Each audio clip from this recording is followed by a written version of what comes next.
참된 것과 거짓된 것의 이 분별의 문제는 인류의 오래된 역사를 가지고 있습니다. 아니, 우리 인류가 처음 에덴에서부터 존재할 때부터 이 참과 거짓의 문제는 도전을 받았습니다. 하나님께 주신 것이 참된 것이죠. 그리고 하나님이 주신 것이 아닌 것이 거짓된 것이죠. 여러분, 하나님은 우리에게 말씀을 주실 때에 무슨 말씀부터 주셨느냐? 바로 하나님 편에서 출발하여서 우리가 마땅히 걸어가야 될 사람의 도리에 대해서 하나님은 말씀하셨습니다. 그래서 그 하나님을 사랑하고 경외하고, 그래서 하나님을 의존하고, 그래서 하나님께 순종하는 삶을 살아라. 이것이 하나님이 주신 참된 말씀이에요. 그런데 에덴에서 우리 인류가 또 다른 도전을 받았으니 그 도전이 뭔가요? 바로 사단으로부터 도전을 받죠. 사단이 우리에게 도전한 것은 우리 인간 편에서 출발합니다. 하나님이 주신 참된 말씀은 하나님 편에서 너희들은 내 앞에 이렇게 살아야 된다, 이 말씀을 하나님 주셨다고 한다면 사단은 아주 우리 귀에 달콤하게 너희들을 위해서 필요한 것이 무엇일까? 바로 너희들은 선악과를 먹고 하나님 앞에 더 이상 굴종의 삶을, 하나님 앞에 그렇게 종속된 삶을 살지 말고 너희들은 자유와 해방을 가져라. 그래서 우리 인간을 아주 위하는 것처럼 우리 인간의 복지를 위해서 사단은 속삭입니다. 바로 여기서 우리 첫 인류는 과연 하나님이 주시는 우리의 의무, 우리가 마땅히 어떻게 살아야 될지 의무를 쫓아올 것인가, 아니면 우리 인간에게 유익하고 인간에게 필요하고 인간의 자유와 해방에 원하는 인간의 복지를 우선에 관심을 두는 그 길을 따를 것인가. 우리 첫 인류는 이 도전 앞에 서게 됐습니다. 결국은 우리가 알다시피 바로 우리 인간의 도리적 인간의 의무의 길을 따르기보다는 인간에게 자유와 해방을 주는 인간의 복지에 더 관심을 가지고 선택했으니 그것이 바로 죽음의 길, 사망의 길이죠. 여러분, 그래서 지금도 마찬가지예요. 지금도 우리를 위해주는 척, 인간을 위하는 척, 인간의 해방과 여성의 해방과 노예의 해방과 위해주는 척을 하는 것을 잘 우리가 분별해야 됩니다. 그것이 진짜로 위해줄 수도 있지만은 그것은 껍데기고 본심은 따로 있는 경우들이 훨씬 더 많습니다. 바로 첫 인류를 망하게 하고 우리 인류를 영원한 죄와 사망의 형벌 속으로 빠뜨린 그것이 바로 가문 이슬을 통해서 인간의 자유와 해방을 믿기로 하여서 우리를 넘어지게 했기 때문에 우리 인생들은, 인류는 평생에 걸쳐서 주님다우시는 그 재림의 그 시간까지 끊임없이 참된 것과 거짓된 것을 분별을 잘 해야 되는 것을, 그것을 우리가 기억해야 될 것입니다. 여러분, 이 예레미야서 안에서 우리가 오늘 살펴보는 이 23장의 이 말씀은 23장 전체가 사실은 이 거짓 선지자에 관한 말씀이에요. 여러분, 구약에서 하나님께서 이 선지자 사역과 함께 제사장과 왕직을 주셨지만은 이 예레미야서 전체 안에서 이 선지자의 죄상, 이스라엘이 망하게 되는 결정적인 기여자가 이 선지자라는 것을 이렇게 방대한 말씀으로 증거하는 것은 23장, 다른 어떤 장을 보더라도 이렇게 예레미야서 안에서 선지자의 죄상을 고발하는 것이 없습니다. 그건 뭘까요? 왜 왕직보다, 왜 제사장직보다가 이 거짓 선지자에 대한 이 죄상을 하나님이 훨씬 더 많이 단행을 하실까요? 그만큼 거짓 선지자의 죄상이 나라의 멸망, 이스라엘 백성들의 파멸에 결정적으로 기여하였고 이들에게 하나님 맡기신 사명이 얼마나 무거운 것인지 그것을 볼 수 있는 거죠. 그래서 이 예레미야 이 52장 전체 안에서 23장 이 한 장 전체는 거짓 선지자의 그 죄상에 대해서 하나님이 고발하고 있을 정도라는 것을, 그것을 우리가 기억해야 될 것입니다. 이제 우리 본문으로 돌아오면은 오늘 하나님께서는 이 23장 이 초반부터 선지자에 대한 죄를 책망하시면서 오늘 23장에 와서는 하나님은 이렇게 말씀하십니다. 나는 가까운 데에 있는 하나님이요 먼데 있는 하나님은 아니냐. 여호와의 말씀이라 사람이 내게 보이지 아니하리고 누가 자신을 은밀한 곳에 숨길 수 있겠느냐. 여호와가 말하노라 나는 천지에 충만하지 아니하냐. 여러분, 오늘 이 23절과 이 24절 이 두 구절 안에는 하나님의 속성, 하나님의 성품에 대한 아주 깊은, 아주 중요한 말씀을 주님이 계시하는 것을 볼 수 있습니다. 여러분, 오늘 주님께서는 하나님 당신은 가까운 데 계시는 하나님뿐만 아니라 나는 먼 데 있는 하나님이지도 않느냐, 이 말씀을 하는 이유가 뭔가 하니까 이 시대의 선지자들과 그리고 이 시대의 하나님의 백성들이 하나님의 성품, 하나님의 속성에 대해서 얼마나 무지한지 그것을 주님이 여기서 고발하고 있는 것을 볼 수 있습니다. 여러분, 가까운 데 있는 하나님, 먼 데 있는 하나님, 이것을 신학적으로는 하나님의 내재성과 초월성이라는 신학적 용어로 말씀을 할 수 있습니다. 여러분, 성경은 우리에게 하나님은 내재적인 하나님일 뿐만 아니라 초월적인 하나님이라는 것을 아울러 우리에게 계시를 하고 있습니다. 여러분, 이 세상에 많은 우상들과 자연 종교에서는 자기들의 우상을 바로 내재적 신, 내재적 우상으로 믿는 신들이 많습니다. 예를 들면 이런 것이죠. 바로 이 불교라든지 이 힌두교라든지 이 신들은 이 초월한 신들이 아니요, 바로 자기들의 이 피조세계, 자기들의 존재 가운데에 항상 있는 그런 신이죠. 그런 신이기 때문에 항상 간섭하고 자기들의 어떤 삶에 대해서 개입을 하고 인도하는 그런 신이지만은 이 피조세계에 넘어 있는 초월하는 그런 신에 대한 속성에 대해서는 이 자연 종교에서는 아는 바가 없습니다. 그래서 가장 큰 그런 종교가 바로 불교를 할 수 있죠. 불교는 아예 피조세계 자체가 신으로, 불성으로 보지 않습니까? 그래서 이것을 우리는 믿지 않습니다. 그리고 초월적인 이 신만을 강조하는 그런 종교를 꼽으라고 한다면은 우리 기독교인에서 19세기, 18세기 자연 이 과학이 발달하면서 이신론, 자연신론, 이게 뭔가 하니까 하나님의 창조 세계를 만드시고 나서 더 이상 개입하지 않는 것. 창조 세계를 이렇게 하나님이 만드시고 두시고 나서 하나님은 저 멀리 떨어져 계시는 거예요. 저 멀리 떨어져 계셔서 멀리서 당신이 만드신 세계를 관찰하시는 하나님이에요. 그래서 만물을 지으시고 그 만물 안에 이 자연 질서를 부여하시죠. 질서를 부여하시고 그 질서대로 만물이 순환할 수 있도록, 마치 옛날에 이렇게 태엽을 감는 이 자명종지 않습니까? 그 태엽을 가득 감아두면 며칠을 가지 않습니까? 그것처럼 하나님이 이 만드신 이 자연 세계 안에 이 태엽을 감듯이 질서를 부여해서 그냥 주님이 멀리서 지켜보시는 초월해 계시는 분이기만 하다는 거죠.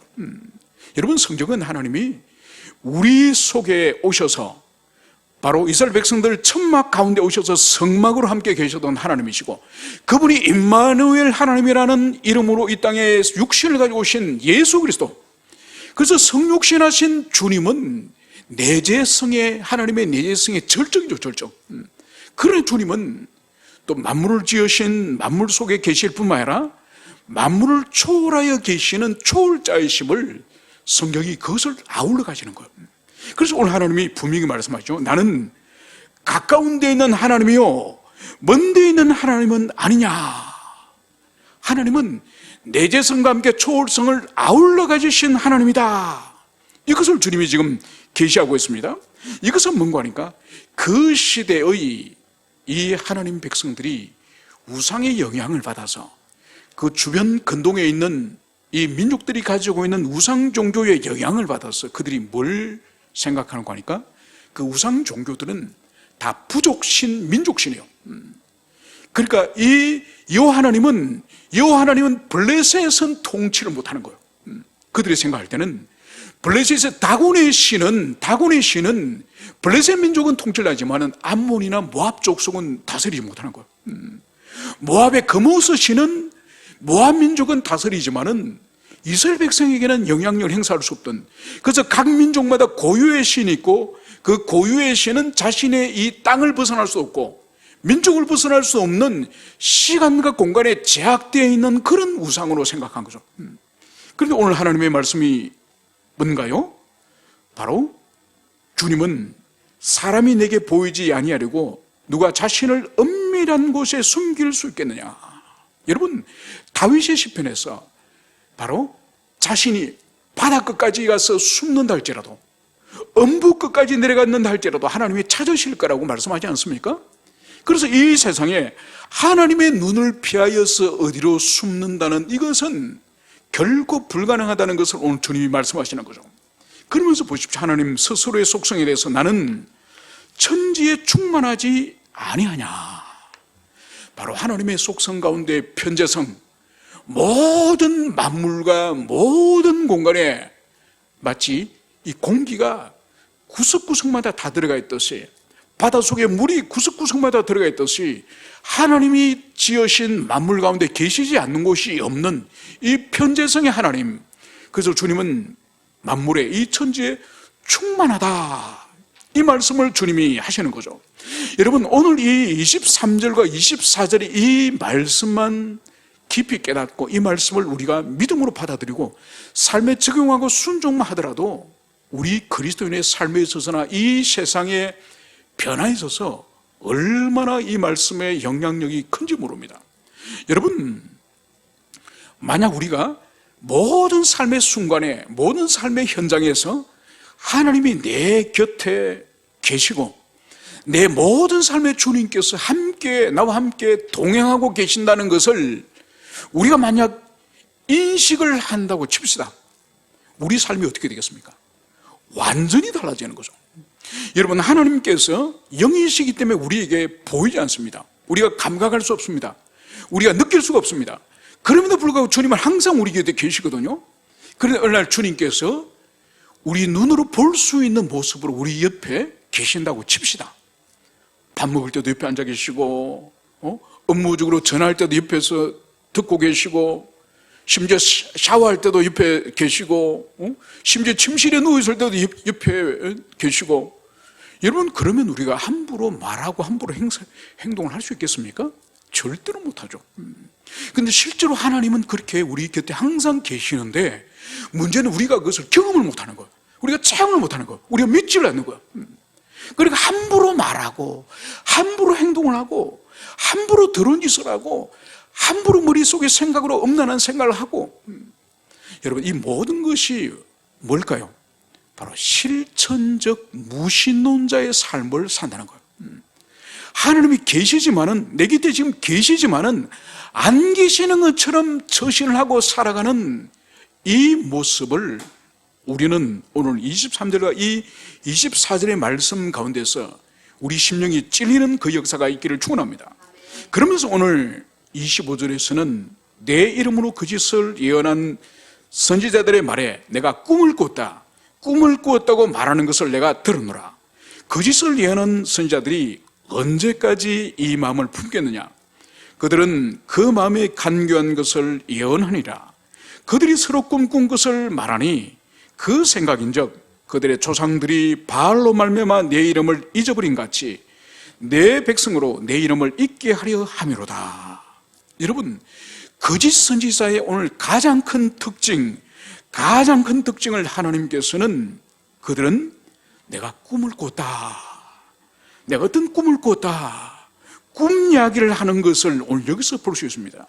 여러분, 참 선지자의 특징은 뭘까요? 그들은 하나님께로부터 말씀을 받은 사람이에요. 하나님께로 말씀을 받은 사람이기 때문에 그 사람들은 뭘 하죠? 끊임없이 하나님의 말씀을 증거해요. 하나님의 말씀을 받았기 때문에 말씀을 증거한다고 한다면 이 거짓 선지자들에게는 받은 말씀이 없는 거예요. 받은 말씀이 없기 때문에 결국은 뭘 말합니까? 자기 이야기예요. 자기 이야기. 여러분, 자기 이야기를 하면서 그냥 자기 이야기만 할까요? 자기 이야기는 어떤 권위가 붙지 않는 거죠. 꿈을 이야기를 해야 되는 거죠. 그래, 그 꿈은 하나님이 주신 꿈이다. 그러면서 그 꿈의 신적인 권위를 부여해가지고 그 꿈 이야기를 한다는 거예요. 여러분, 오늘날도 보면은 특히 이 신비주의 경향의 교회를 다니는 사람들, 이 은사주의 경향의 신앙생활을 하는 사람들 보면은 이 꿈 이야기를 하는 사람들이 의외로 많습니다. 그래서 꿈에 큰 의미를 부여하는 거예요. 큰 의미를 부여해가지고 그 꿈의 의미가 도대체 뭘까? 지금 내 지금 환경에, 내 상황에 이 꿈을 하나님이 보여주신 뜻이 뭘까? 그러면서 자기 머리로는 그 꿈이 해석이 안 되니까 막 목회자에게 전화해가지고, 목사님, 어젯밤에 내가 이런 꿈을 꿨는데요, 이게 무슨 뜻입니까? 무슨 꿈이긴 개꿈이지. 개꿈이지. 여러분, 성경이 있습니다. 하나님이 우리에게 성경 66권을 주셔서, 여러분, 성경 66권에는 다루지 않는 것이 없습니다. 여러분, 성경만 잘 묵상하고 성경의 말씀을 잘 깨달도록 하면은 이 세상에 어떠한 일반 학문을 한 사람보다 더 지혜로운 사람이 되는 거예요. 여러분, 성경은 보세요. 성경 인간의 이 마음, 영혼, 생각의 변화, 보이지 않는 그런 영적인 세계로부터 시작해서 이 성경은 이 우주와 전체와 이 만물의 운행까지, 여러분, 그래서 이 세상의 모든 이 물리적 현상, 영적 현상을 성경은 다 다루는 거예요. 그래서 성경만 꼼꼼히 읽고 이해되지 않는 것을 기도하면서 하나님께 그 뜻을 구하면은 이 세상에서 가장 지혜로운 현자는 우리 그리스도예요. 여러분, 그래서 이 성경에는 인생과 이 만물과 이 세상의 다스림의 모든 지혜의 보고가 성경이에요, 성경. 그래서 우리 주변에 인생의 길을 모르고 이 세상의 길을 모르는 사람들이 있으면은 성경을 근거로 해서 우리가 그 지혜를 나누어 주면은 얼마나 놀라는지, 얼마나 놀라는지. 제가 존경하는 어느 목사님 어머님이, 그분이 한 90 정도 돼서 돌아가셨는데, 그분이 일제시대 때부터 살아셨고 그러셨으니 무슨 초등학교 문이나 가봤겠습니까? 아무 배운 바가 없는 그런 무학자 분이시죠. 그런데 그 권사님이 성경을 늘 읽고 기도를 하시니 얼마나 주님께서 사랑하셔서 지혜를 많이 주셨습니까? 그 아드님이 큰 교회 당회장 목사님이죠. 그리고 그 교회 당회에 구성하는 장로님들은 뭐 대학 교수들, 변호사들, 뭐 의사들, 뭐 이런 사람으로 구성됐는데, 교회에 큰 어려움이 있어가지고 이 당회 장로님들과 목사님들을 모이도 이 문제 해결을 못해. 그래서 이 목사님이 한숨을 쉬면서 집에 와서 계속 한숨을 쉬니까 그 연세가 80이 넘은 권사님이 하시는 말씀이, 아니 도대체 무슨 일로 그렇게 한숨을 쉬냐고. 어머님, 이런 일이 당회에서 있는데 문제를 지금 장로들이 모여도 해결을 못합니다. 아이고 이 사람아, 그럼 요렇게 해결하면 되지. 들어보는 기가 막힌 답을 주시는 거예요. 어머님이 90 가까운 어머님이 학교 문득에도 가본 적이 없는데 바로 신적 지혜, 하나님이 그 어머님에게 지혜를 주시는 거죠. 여러분, 그래서 그리스도의 사람들이 하나님에게 누릴 수 있는 가장 큰 복은 주님과 깊은 인격적인 교통 가운데서 이 성경 계시를 통해서 우리에게 주시는 이 지혜를 가지게 되는 이것이 가장 큰 하나님이 주신 복 중에 하나인 것이죠. 우리 모든 교우들에게 하나님으로부터 주시는 그런 은총을 누리시기를 축원합니다. 그러면서 오늘 이 꿈 이야기를 하는 이 사람들에 대해서 오늘 하나님은 거짓을 예언하는 선지자라고 말씀을 하고 있습니다. 왜냐하면 하나님의 말씀을 전달하는 것이 참된 선지자이지, 자기 꿈 이야기, 자기가 주관적으로 꿈꾼 그것은 하나님이 주신 것이 아니에요. 그래서 하나님의 관점에서 볼 때는 그것은 거짓을 증거하는 거예요. 그래서 오늘 주님께서는 오늘 이렇게 말씀하시는 거죠. 그들이 서로 꿈꾼 것을 말하니 그 생각인즉 그들의 조상들이 바알로 말미암아 내 이름을 잊어버린 같이 내 백성이 내 이름을 잊게 하려 함이라. 여러분, 그들의 조상들이 하나님의 주신 말씀을 버리고 그들이 바알에게 그들이 의존하지 않습니까? 여러분, 바알을 의존한 본질이 뭔가요? 이 땅에서 잘 먹고 잘 살기 위한 복을 받기 위해서 그들이 바알을 찾아가지 않습니까? 그들이 가나안 땅에 들어보니 그들이 농사를 짓고 양과 염소를 치는 그 목축을 당장 해야 되지 않습니까? 그러면서 그 땅에, 그 가나안 땅의 사람들이, 살아있는 사람들이, 아니 이 땅에는 양이나 염소 외에 많은 새끼를 주고, 그리고 밀과 보리에 풍년을 주는 신이 따로 있다는 거야. 그 신이 바로 바알과 아세라는 거죠. 그래서 이 사람들이 가나안 땅에 들어와서 하나님께 복을 받기보다는 바알과 아세라의 힘을 빌어서 풍년을 맞이하고 많은 짐승을 얻기 위해서 바알과 아세라를 따라가는 거죠. 그렇게 되니 자연스럽게 어떻게 됩니까? 하나님을 잊게 되는 거죠. 그것처럼 오늘 이 거짓 선지자의 이 죄들이 뭔가요? 그들은 하나님의 뜻, 하나님의 말씀을 말하지 않습니다. 그러면서 무엇을 말하죠? 그들이 꾼 꿈을 말하는, 꿈을 말하니 자연스럽게 바알을 말하면서 여호와를 잊어버린 것처럼 그들이 꿈을 모여서 꿈을 말하면서 자연스럽게 하나님을 잊어버리는 거죠. 여러분, 그래서 오늘날도 은사주의자들, 신비주의자들의 가장 위험이 뭔가 하니까 하나님의 성경 말씀, 이 객관적인 진리인 이 성경 말씀보다 자기들의 주관적인 체험인 이 꿈을 더 우위에 둔다는 거예요. 그래서 모이면 나는 어젯밤에 이런 꿈을 꿨다. 집사님, 나는 지난주에 이런 꿈을 꿨습니다. 이 꿈이 뜻이 뭘까요? 그러면서 서로 자기 꿈이 더 신령하다는 듯이 그렇게 꿈 이야기를 하고 그것이 하나님의 계신 것처럼 그렇게 그것을 떠받드는 그것을 볼 수 있는 거죠. 여러분, 그래서 꿈 이야기를 하지 마세요.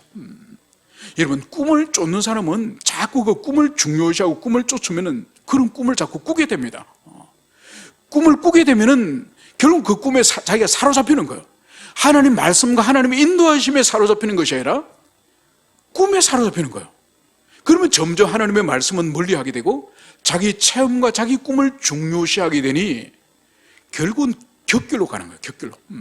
그래서 오늘 주님께서는 바로 이러한 사람, 이러한 거짓 선지자가 결국은 꿈 때문에 내 이름을 잊게 하렴이라. 결국 하나님을 떠날 그것을 여기서 말씀을 하고 있는 거죠. 그러면서 오늘 주님은 이렇게 말씀하십니다. 28절, 여호와의 말씀이라. 꿈을 꾼 선지자는 꿈을 말할 것이요 내 말을 받은 자는 성실함으로 내 말을 말할 것이라. 그가 어찌 알고까 같겠느냐. 여러분, 꿈 이야기를 하는 거짓 선지자와 꿈 이야기를 하는 그 사람을 오늘 하나님은 바로 쭉정이라고 말씀합니다.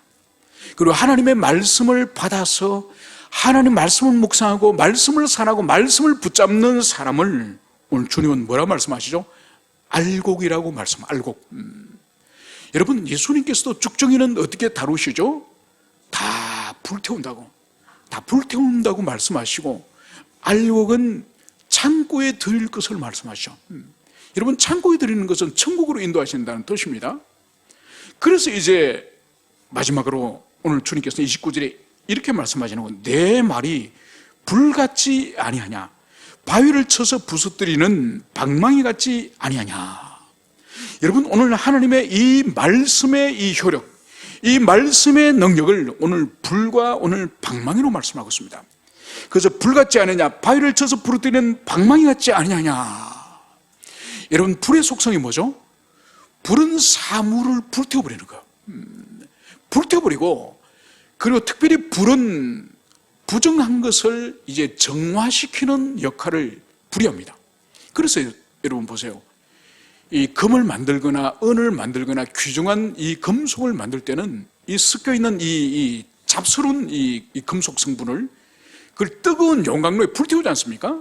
그러면서 그 뜨거운 열에 의해서 다 불태워버리거나 안 그러면 분리시켜버리는 거죠. 그것처럼 이 하나님의 이 말씀, 하나님의 말씀을 깊이 감안을 받게 되면은 우리 속에 오랫동안 형성되어 있는 이 세속적인 가치관들이나 이 악한 잘못되어 있는 우리의 고정관념이라든지 이 모든 잡스러운 이 부정한 것들을 이 진리 말씀이 불태워버리는 거예요. 그리고 오늘 또 말씀의 효력이 오늘 바위를 깨뜨리는 방망이와 같다는 말씀을 여기서 하고 있습니다. 여러분, 이 방망이는 쇠방망이겠죠? 바위가 아무리 단단하더라도 이 쇠정이라든지 그 앞에서는 바위가 깨어지지 않습니까? 바로 하나님의 말씀이 그렇다는 거예요.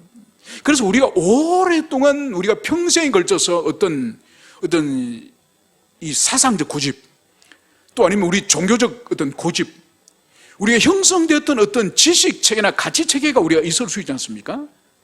여러분, 이것은 하나님의 진리 말씀을 깊이 경험하면은 자신이 평생을 경험하여서 형성된 이런 가치 체계라 할지라도 주님이 마치 쇠방망이가 바위를 깨뜨리듯이 이것을 깨뜨리는 것을 볼 수 있습니다.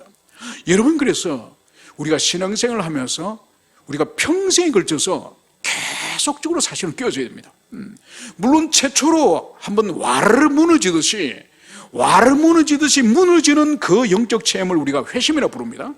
그래서 자신이 평생 동안 이 쌓으려던 그 바벨탑, 자신의 사상의 바벨탑, 인생의 경험의 바벨탑, 이것이 와르르 무너지는 그런 경험을 회심이라 부르고, 그 이후에도 수시로 깨어지는 경험을 해야 되는 거예요. 수시로. 여러분, 이 수시로 깨어지지 않기 때문에 그 사람의 신앙이 불행한 신앙이에요. 여전히 자아에 갇혀있고 자기 고집에 갇혀있고 자기 확신과 자기 사상에 갇혀있기 때문에 그 신앙과 그 영혼에 변화가 없는 거예요. 그렇기 때문에 아직도 한 번도 무너지는 듯한 그런 변화가 없는 사람은 회심을 위해서 기도해야 되고, 이미 그러한 경험을 했다 할지라도 계속적인 깨어짐, 자기 깨어짐, 이런 것을 우리는 주님 앞에 구해야 됩니다. 여러분, 많은 그리스도인들이 오늘날 교회 와서 자기를 부인하고 자기 깨어짐을 기도하기보다는 자기 생각과 자기 고집과 자기 철학과 자기 사상을 자기를 강화시키는 것을 오히려 신앙이라고 생각했습니다. 그건 틀린 것입니다. 자기를 강화하는 것이 신앙이 아니라 자기가 무너지고 자기가 깨어지는 것이, 그것이 기독교 신앙인 것을, 그것을 여러분들이 가슴에 새기시길 바랍니다. 그래서 히브리서 기자도 히브리서 4장 12절에서 이렇게 말씀하시는 거죠. 하나님의 말씀의 그 능력을, 바로 살아있고 활력이 있어서 좌우의 날선 어떤 검보다 예리하여 혼과 영과 관절과 골수를 찔러 쪼개기까지 하며 또 마음의 생각과 뜻을 판단하나니, 히브리서에서는 하나님의 말씀의 권능을 검, 바로 좌우의 날선 아주 예리한 검으로 비유하고 있는 것입니다. 그래서 우리는 어떤 체험을 하고 꿈을 꾸는 것을 기도해야 될 것이 아니라 이 방망이 같고 이 불 같고 예리한 이 검과 같은 이 말씀이 끊임없이 우리를 찔러 쪼개고 우리를 깨뜨리는 그런 말씀의 경험이 우리의 일상 가운데 계속되어야 될 것을, 그것을 여러분께 권면을 드립니다. 이제 30절에서는 하나님은 이렇게 말씀하십니다. 그러므로 보라, 서로 내 말을 도둑질하는 선지자들을 내가 치리라. 여호와의 말씀이라. 보라, 그들이 혀를 올려 여호와가 말씀하셨다 하는 선지자들을 내가 치리라. 여러분, 하나님이 주시지 않으셨는데, 하나님이 세우지 아니하셨는데, 하나님이 보내지 아니하셨는데, 이것은 하나님의 뜻이다, 이건 하나님의 말씀이다, 이렇게 혀를 올려서 하나님을 덜먹이는 그 선지자를 오늘 하나님이 어떻게 하시겠다고요? 치겠다. 하나님이 그 사람에게 하나님이 저주를 내리시겠다, 이 말씀을 역사하고 있습니다. 그러면서 그런 사람을 오늘 하나님은 뭐라고 부름합니까? 바로 내 말을 도둑질을 하는 선지자들. 여러분, 오늘 하나님이 주시지 않는 말씀을 가지고 오늘 혀를 노리는 그러한 사람들을 바로 하나님 말씀을 도둑질하는 선지자라, 이렇게 주님께서 부르고 있는 것을 볼 수 있습니다. 여러분, 이것은 무슨 말인가 하니까 하나님의 말씀을 몰래 훔쳐간다는 뜻이에요. 여러분, 하나님 말씀을 몰래 훔쳐간다는 이 뜻이 뭘까요? 이것은 바로 이 선지자는 100% 하나님 말씀을 전가하는 사람도 아니요, 100% 자기의 꿈 이야기만 하는 사람이 아니에요. 바로 뭔가 하니까 자기가 필요할 경우에는 하나님 말씀을 그냥 빌려가는, 자기의 권위를 강화하기 위해서, 그래 하나님의 뜻을 드러내기 위해서가 아니라 자기의 권위를 강화하기 위해서 하나님의 말씀을 군데군데 인용하는, 군데군데 빌려가는 그런 삶의 태도를 가지고 있는 그런 사람을 오늘 하나님 말씀을 도둑질하는 선지자라, 이 말씀을 하고 있는 것을 볼 수 있습니다.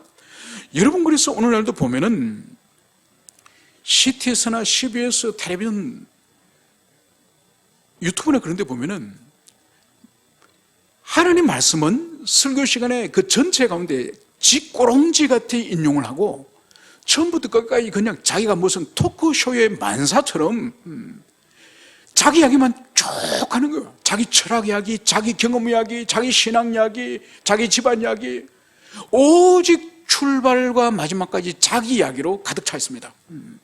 마지막에 가서 결론 부분에 있어서 하나님의 말씀을 쥐꼬랑지처럼 인용하는, 여러분, 그걸 말하는 거예요. 그러니까 하나님의 말씀 자체를 증거하기 위한 것이 목적이 아닌 자기가 하고자 하는 말을, 그것을 강화하기 위해서 하나님 말씀을 빌려서 서는, 여러분, 그것을 하나님 부르시는 표현이 바로 하나님 말씀을 도둑질하는 선지자라. 여러분, 이것을 명심해야 됩니다. 그래서 특별히 말씀을 맡은 목회자, 설교자인 우리로서는 정말 두려운 말씀이죠. 그래서 성경은 목회자, 설교자를 향해서 말씀 맡은 자라고 말씀하지 않습니까? 그리고 말씀의 종이라고 말씀하지 않습니까?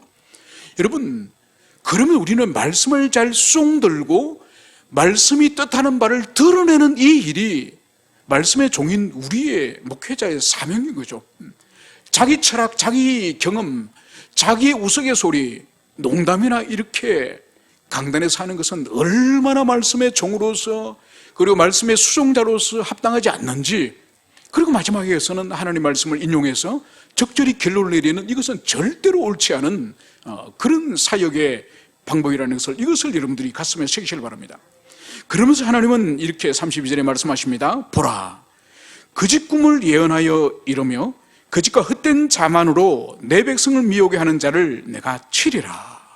여러분, 거짓 꿈을 계속적으로 말하고, 그리고 헛된 이 자만, 끊임없이 자기를 드러내는, 아무런 근거 없는 자기를 높이는 이러한 그런 것을 통해서 하나님 백성을 미혹하게 하는, 하나님 백성을 하나님께 가까이 나가지 못하도록 하고, 그리고 이 말씀꾼인, 이 말쟁이인 이 인간 설교자에게 매이도록 만드는 이 사람을 반드시 하나님은 내가 치겠다, 내가 저주를 내리겠다, 이 말씀을 하고 있는 것을 볼 수 있습니다. 여러분, 그래서 인간 설교자, 인간 목회자는 자신이 드러나면 안 되는 거예요. 자신이 드러나지 않고 끊임없이 말씀을 높이고 말씀에 주목하도록 만들고 자기는 사라져야 되는 거예요. 그래서 여러분, 목회자와 성도의 관계가 마치 팬과 어떤 연예인이나 어떤 그런 인기 있는 사람처럼 그렇게 오늘날 얼마나 그런 일이 많습니까? 특별히 미디어를 통해서 사람들이 전국적으로 알려지고 세계적으로 알려지면서 수천 명, 수만 명의 사람들이 마치 팬이라 부르면서, 이거는 절대로 옳지 않은 거죠. 오직 하나님과 하나님의 말씀만 드러내고 자신은 말씀과 말씀 뒤에 자신을 감추는, 이것이 바른 길임을, 이것을 우리 모두가 가슴 깊이 새기게 될 것입니다. 그러면서 오늘 마지막 이렇게 말씀하십니다. 내가 그들을 보내지 아니하였으며 명령하지 아니하였나니 그들은 이 백성에게 아무 유익이 없느니라. 여러분, 그렇게 사람에게 인기를 얻고 사람에게 존경을 받고 사람들이 그렇게 뜨받뜸을 받는다 할지라도 오늘 주님의 오늘 말씀 뭔가요? 이 백성에게 아무런 유익이 없다. 여러분, 아무런 유익이 없다는 거예요. 유익의 본질이 뭔가요?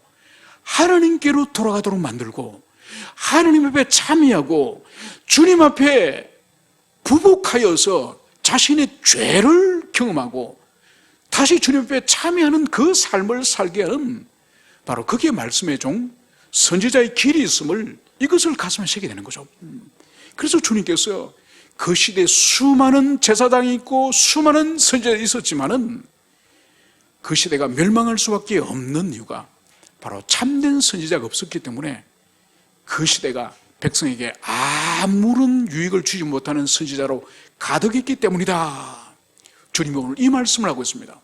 그래서 우리가 이 말씀을 가슴에 새기며 우리 자신이 살아가는 어떤 공간이나 어떤 가정이든지 어떤 시대든지 바로 불신자들에게 우리 자신을 통해서 하나님이 어떤 분이신지, 우리 자녀, 우리 가족들에게 하나님이 어떤 분이신지 우리를 통해서 그것을 증거할 수 있는 그런 모든 교우들이 되기를 축원합니다. 함께 우리 기도하시겠습니다.